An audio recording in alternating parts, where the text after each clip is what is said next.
President Trump expected to sign a continuing resolution this weekend to keep the government funded through September. This as many Democrats are raging against their leadership for allowing the measure to pass. Meantime, off to the rescue. Elon Musk's SpaceX launching its Crew 10 mission to bring home the two stranded Starliner astronauts after spending, wait for it, 9 months in space. That's incredible stuff. Welcome in, everybody. This is Fox News Live for Saturday. I'm Kevin Court. Much more ahead on those stories, but we begin this half hour with a Fox News alert. The Fox Forecast Center tracking an extremely dangerous severe weather outbreak expected to impact over 150 million people this weekend across the country. Damaging winds, gusts of up to 90 miles per hour, baseball-sized hail, and even the potential for severe tornadoes. Already, in fact, about a dozen people, we believe, have been killed by the storms across the country. We do have Fox team coverage. Meteorologist Adam Klotz in the Fox Weather Center. But we begin with Fox weather correspondent Robert Ray on the ground in Elliott, Mississippi with the very latest there. Hey, Rob. Yeah, Kevin, good afternoon, and to all the viewers across America from Elliott, Mississippi, about 100 miles to the south of Memphis and just to the north of Jackson. And look at some of the video from Elliott here this morning. A tornado struck this area at about 1 a.m. Thankfully, no fatalities here in Elliott, but multiple fatalities around surrounding states, unfortunately, because of yesterday and last night's events. Massive tornadoes, long track tornadoes, straight line winds, hail the size of baseball, severe thunderstorms, all affecting over 150 million people. And all this system began in California, has been trekking across. Today is going to be particularly dangerous. And those are words that the National Weather Service is using.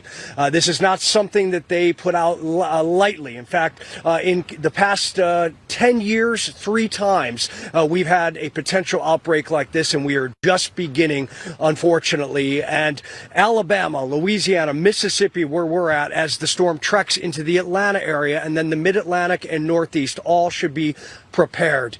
We've been talking to people all morning about what they've gone through, survivors that were in mobile homes and other structures that were almost sucked out and lost their lives. Many have been brought to hospitals. Unfortunately, there have been deaths as the rain is beginning to come down here again in Elliott. And the unfortunate part, and this is indicative of what's on the way, as a matter of fact, in the next 30 minutes, the ground is very still, and yet the atmosphere is moving quickly above.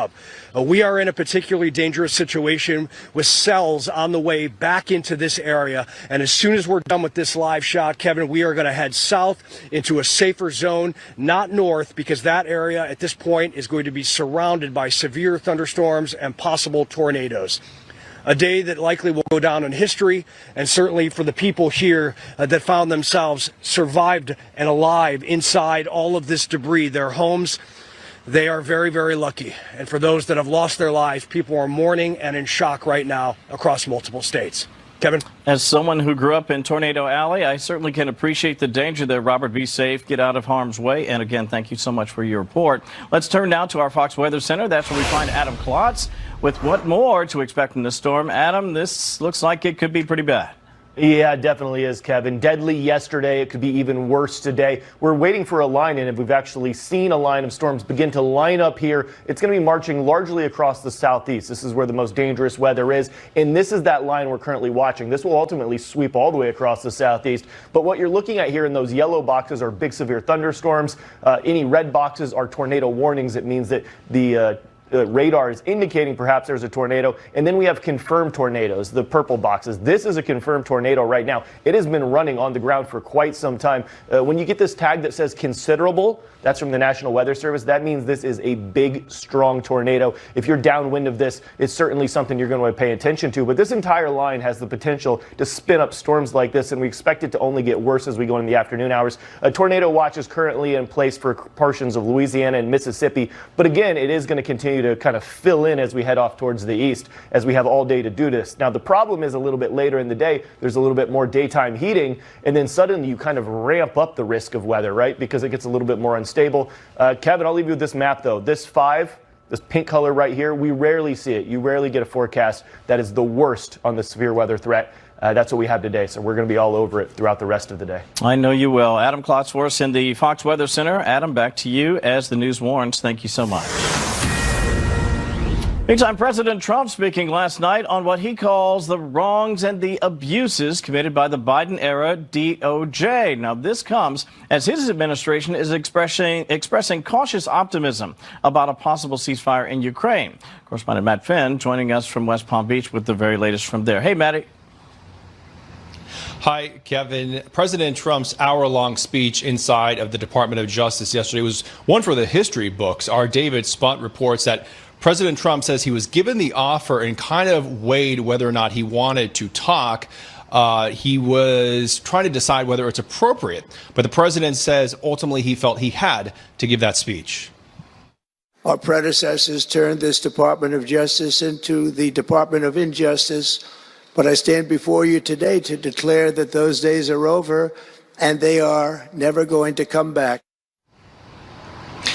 That room exploded with applause. It included Attorney General Pam Bondi and FBI Director Kash Patel. President Trump talked on tariffs in Mexico and China and said they will remain in place until the war on fentanyl ends. The president said the FBI headquarters that was planned on being moved over to Maryland, it's going to stay in D.C. He wants to knock down the current building and construct a new one. Now, at least one Democrat called Trump's speech at the DOJ grim. No other president in American history has stood at the Department of Justice to proclaim an agenda of criminal prosecution and retaliation against his political foes. And on the topic of a ceasefire between Russia and Ukraine, the president is reiterating that he says he's getting good vibes and good news from Russia, although he is not commenting on exactly what that is. And here in Florida, the president does not have any public events on his schedule today. Perhaps we'll see him golfing. We'll keep you updated from Mar-a-Lago and Palm Beach. Kevin. Matt Finn for us down in the beautiful sun of Florida. I'm not jealous. No, thanks, Matt. Yeah. Appreciate that. Yeah. Meantime, the Trump administration is ramping up efforts to hold Columbia University accountable for what some have called rampant anti-Israel protests on its campus. The DOJ is now said to be probing the Ivy League school over whether it actually hid students who may be in this country illegally, if you can believe it. Correspondent CB Cotton live in New York City with the latest on that. Hey, CB. Hi, Kevin. Well, the Trump administration is definitely following through on its promise to crack down on student pro-Palestinian protest. DHS taking steps within the week that would ultimately lead to the removal of 3 students who the feds say are connected to these ongoing demonstrations. One of them, a Columbia doctoral student from India who fled the U.S. this week after the feds revoked her student visa. DHS says this video shows the student rushing to catch a flight to Canada after self-deporting. DHS Secretary Kristi Noem wrote on X that the student was one of the, quote, Columbia University terrorist sympathizers. Columbia University would only say that it would not comment on individual students. Another student, a Palestinian woman from the West Bank, was taken into custody by immigration agents earlier this week, according to DHS, which says the woman overstayed her student visa and was also arrested during campus protests at Columbia last April. Columbia, though, says there is no record of her being a student. And Mahmoud Khalil, a green card holder who was arrested last weekend. Khalil was publicly involved in student protest negotiations last year, and the Trump administration has said Khalil's actions align with terrorism. Khalil remains in a federal immigration detention facility in Louisiana as his attorneys sue the Trump administration, alleging Khalil's rights were violated. But Border Czar Tom Homan says it's a privilege, not a right, to be in this country. With that privilege comes certain rules. You can't violate law. You can't go out and call for the annihilation of Israel and take over college campus and take over college building and destroy government. And Secretary of State Marco Rubio says we should expect more student visas to be revoked. Kevin. CB Cotton Force in New York today. CB, thank you so much. For more on the Trump administration's crackdown, let's bring in former U.S. Deputy Assistant Attorney General and my good friend John Yoo. Professor, I want to get your reaction as we begin our conversation to this bit of sound. Todd Blanche talking about this Columbia University circumstance. There's been some debate in the public square, if you will, about whether or not this is a violation of someone's free speech rights. Even though they are here as a green card holder. Let's listen to Todd and get your reaction on the other side. Just last night, we worked with the Department of Homeland Security to execute search warrants from an investigation into Columbia University for harboring and concealing illegal aliens on its campus. That investigation is ongoing, and we are also looking at whether Columbia's handling of earlier incidents violated civil rights laws and included terrorism crimes. This is the crux of the argument, Professor. People say, listen, individuals are allowed to express if they're not being violent and not calling for violence, they're allowed to express their opinion. And then there are others who, as Marco Rubio, the Secretary of State, said, very simple today on X. He said, if you're coming to the U.S. to join a pro-terror riot, we will deny you a visa and obviously perp walk you, if necessary, out of the country. Your thoughts? Kevin, you're asking me a really tough question, and this is really bedeviled. The Supreme Court. What's the difference between free speech and conduct? If someone is just going to go to a peaceful protest, as you said, Kevin, maybe hold up a sign, make their views known, they're generally protected by the free speech clause of the Constitution. But what if they cross the line into conduct? What if they're doing things like harassing Jewish students? What if they're preventing Jewish students from going to class? What if they're organizing pro-Hamas protests designed to shut down Columbia University, designed to destroy Columbia property? Or even further, what if they're actually espousing and helping terrorist groups?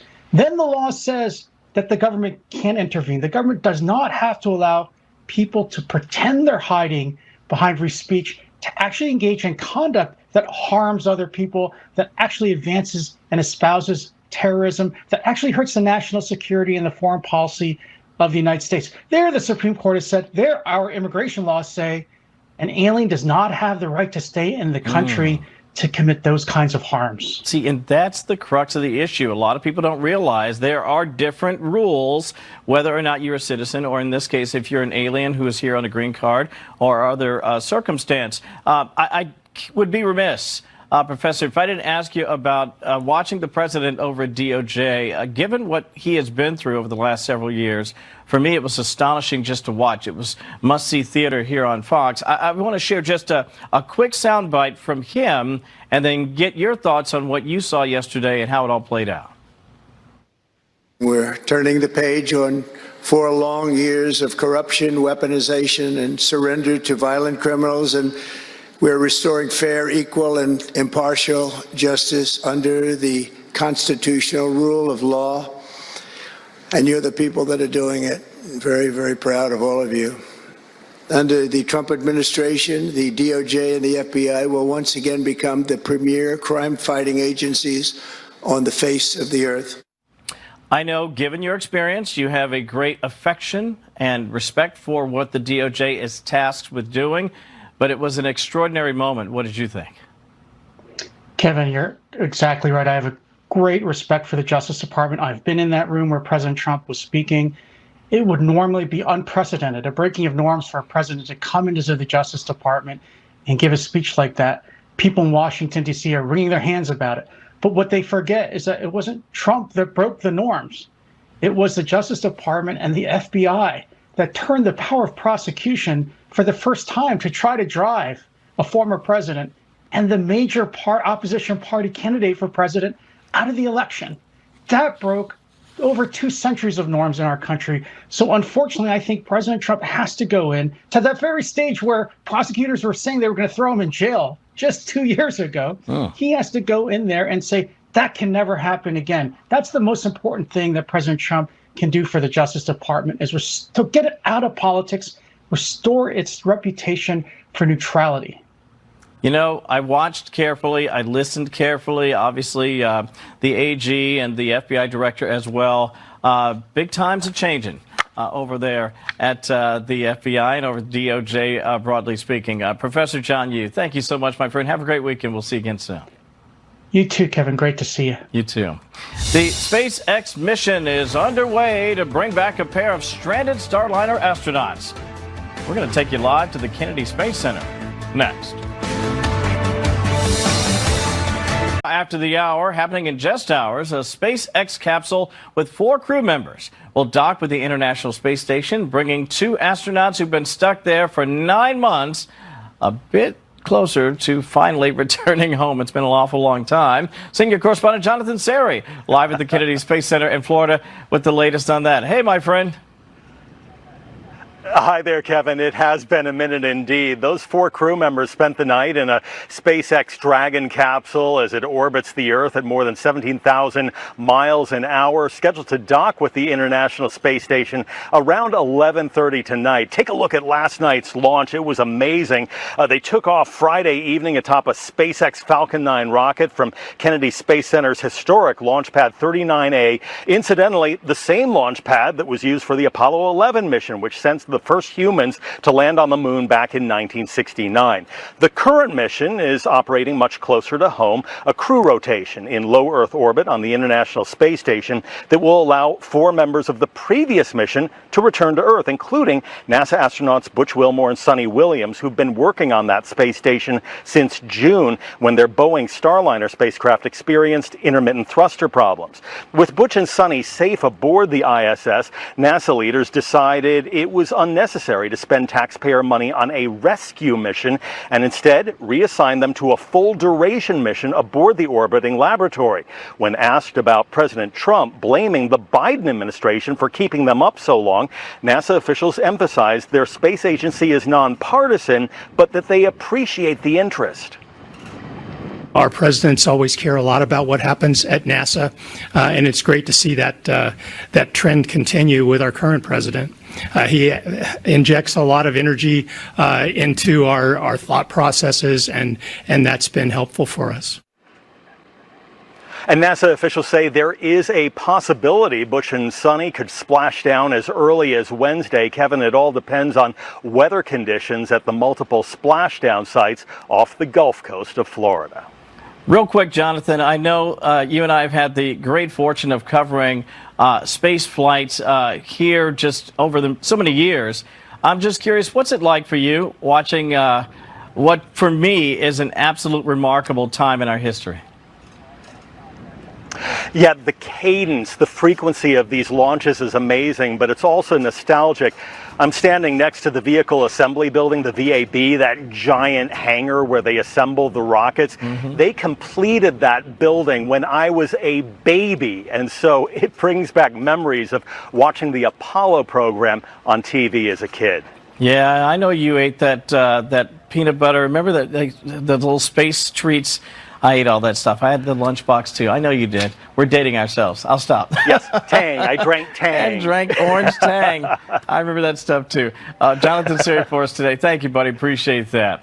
Switching gears now, a terrible story out of Texas. This is about a semi-truck driver who's actually behind bars at this hour because police say he caused a 17-car crash in Austin that killed 5 people, including an infant and a child. Now, investigators say 37-year-old Solomon Araya was driving under the influence Thursday night leading up to the pileup on I-35. Of course, that's the major north-south throughway through the Lone Star State. 12 other people were hurt, the damage stretching for more than a tenth of a mile. Our thoughts and prayers with those who were impacted. Democrats, meantime, fuming mad this weekend over Chuck Schumer's handling of a key vote to avoid a government shutdown. Our political panel is here. In fact, I see them, and they're next. 6 minutes now after the hour. Welcome back to Fox News Live. Congress averting a government shutdown just hours before the deadline. This, of course, comes as Democrats are absolutely incandescent, practically, against their Well, the minority leader on the Senate side, Chuck Schumer, because he advanced the GOP-led funding bill. Madeline Rivera has the latest on that for us here in D.C. And Madeline, they are none too pleased. No, I love your choice of word, Kevin, because that just describes the situation here. The funding fight reveals just how divided the Democrats are over how to counter President Trump in his second term. 9 other Democrats joined Senate Minority Leader Chuck Schumer Friday evening to advance the Republican stopgap spending bill, leading to its final passage moments later. The Senate voting 54-46 to send the legislation to President Trump's desk. The bill will keep the government funded through September and will largely maintain 2024 spending levels. Schumer, though, is facing the wrath of his party. Many Democrats wanted him to put up a bigger fight and are fuming at having lost one of their rare moments of leverage. I voted against the CR. It wasn't actually a CR. It was a power grab, and we need to not give up our power, especially under this presidency. Even former House Speaker Nancy Pelosi broke with Schumer and called on Senate Democrats to reject the bill. Now there are reports that there are conversations happening over whether Schumer should remain the leader of Senate Dems moving forward. But Schumer argued a shutdown would have played right into President Trump's hands and would have empowered him and Elon Musk to make even deeper cuts to the federal government. He says he's not worried about his leadership. Look, I think I have the overwhelming support of my caucus, and so many of the members thanked me and said you did what you thought was courageous, and we respect it. I think my caucus and I are in sync, and everyone knew what I was doing and respected it. Lawmakers are heading back home after wrapping up the Senate's 10th consecutive week in session, their longest in-session stretch in 15 years, and they could face some angry progressive activists who say they're planning to demand accountability. Kevin. 10 consecutive weeks. Can a brother get a little vacation? Madeline Rivera for us. Thank you, Maddie. Appreciate that. Time now to bring in today's political panel. America First Policy Institute Director of Election Integrity, Hogan Gidley, and Fox News contributor Richard Fowler. All right, Richard, going to tee you up first. I kind of feel like people are making more out of this fissure within the Democrats. I think Chuck Schumer's right. I think people get it. When you talk to Chuck, you kind of figure out where his angle is on this. What do you think? I tend to disagree with you on this one. I think there were 9 Democrats that bucked their party. If you look at the majority of 90% of Democrats on the Congress, they voted against this continuing resolution. And here's why they did it. What we've seen over the past 10 weeks or since Donald Trump has been inaugurated is we've seen Donald Trump and we've seen Elon Musk do everything in their power to expand the executive branch, right? We've seen them gut whole federal agencies. We've seen them fire federal workers who live in Texas, or federal workers that live in Alabama, or federal workers that live in West Virginia, people who go to work every day to serve our veterans. We've seen them fire veterans, for that matter. And what this was about was ensuring that there would be some congressional oversight to some of the chaos that's happening in the executive branch. And what Chuck Schumer did in this moment is said, I would rather see the bully continue to take our lunch money than actually standing up to the bully. And that's why there's a lot of Democrats, as we're sitting here right now, if you look out that window, there are actual Democrats protesting. And they're mad at Donald Trump, but they're more mad at these 9 senators who decided not to stand up. See, this brother's got AOC on speed dial. No, it's more than AOC. Are you serious? It's more than AOC. These are more than just progressives. These are Democrats from across. When Nancy Pelosi and AOC agree on something, that's when you know it. So that's a good point. He makes a great point there, Hogan. Listen, at the end of the day, for me, I felt like Chuck was between a rock and a hard place. Ultimately, he could have said, we're going to shut it down, get it right. But then they run the risk of Elon Musk and Donald Trump running amok. At least that's what Democratic sources have been telling me all week long. This was a huge win for House Republicans led by Mike Johnson, a huge win for Donald Trump, and quite frankly, a huge win for the American people. It was Democrats for years who have told us if the government shuts down, there will be so much death and despair and disruption all over the place. Why'd they vote against something that they basically voted for just 3 months ago that would have kept the government open? It is interesting, though, because Senate Democrats, I think, were in a tough place, because if they had voted to go to a shutdown, which every reporter on the Hill knows was the most clear-cut case ever of Republicans doing their job, giving it to Democrats, and then Democrats, if they voted to shut down the government, they would have been to blame, which is way different than years past. But you would have gone into a situation where non-essential workers would have been let go for a time period, and then that would have exposed exactly what DOJ and Donald Trump are trying to get across to the American people. You don't need all these people around all of the time, and that would have put the Democrats in a serious, difficult position. Hold that thought, Richard. I'm going to get you both to weigh in. This is Catherine Clark, Party United, on the budget bill. Again, unpacking this notion that there is a way to move forward without necessarily siding with the president. Listen. Our party is united on this front, that we will stand with the American people. And we are having a disagreement here, but this is what unites us.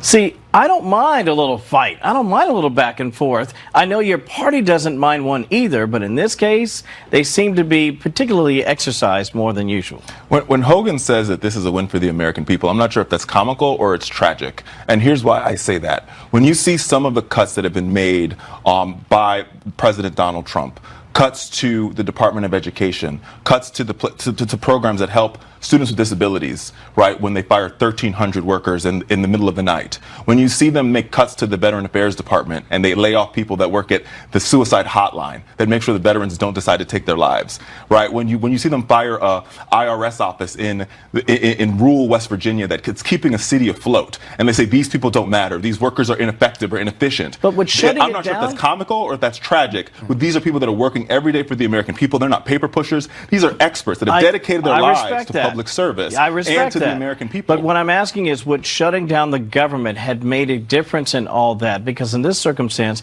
we have jobs. But if you have a family and the government shuts down, particularly if it's protracted, that impacts people, I think, if not as much, maybe even more. You know what's funny, Kevin, is that yesterday, as a journalist, I spent some time calling federal workers and asked them what they thought. A lot of them were calling the Senate switchboard, urging senators to shut the government down because they said somebody's got to stand up to this bully that is literally rifling through the federal government and laying off people without reason, without rhyme, just doing it because they think somehow, some way, they're going to cut $2 trillion from the federal government by laying off people that make $50,000 or $60,000 a year when they know that math just doesn't add up. Almost up to 200 billion cuts so far. Hogan, your reaction? For the life of me, I can't understand why Democrats continue to gravitate to the 20% of people, not the 80% that support a closed border, no wars all around the world, lower prices for gas and groceries. Democrats won't even stand up for a kid with cancer who just wants to be a police officer. They won't stand up for someone who was brought back from Russia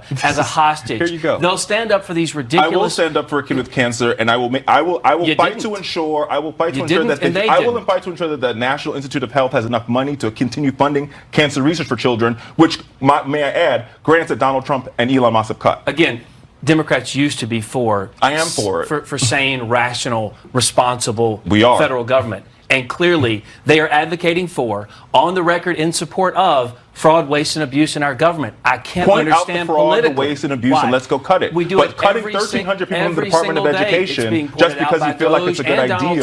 So you're saying it's a good idea to cut 1,300 people from the Department of Education? I'm saying I want you to put that on the record. Are you saying that's a good idea? I'm saying without question, these departments are completely bloated and they waste federal taxpayer dollars from the Department of Education? They yes waste or no? taxpayer dollars every single day. Is it okay the Department of to cut Education, as you well know, is not yes needed at the level at which it is being funded right now. So that is obvious to most Americans. People from there? That is obvious for most Americans. Great stuff. Awesome. I would offer bourbon, but they won't let me drink on the job.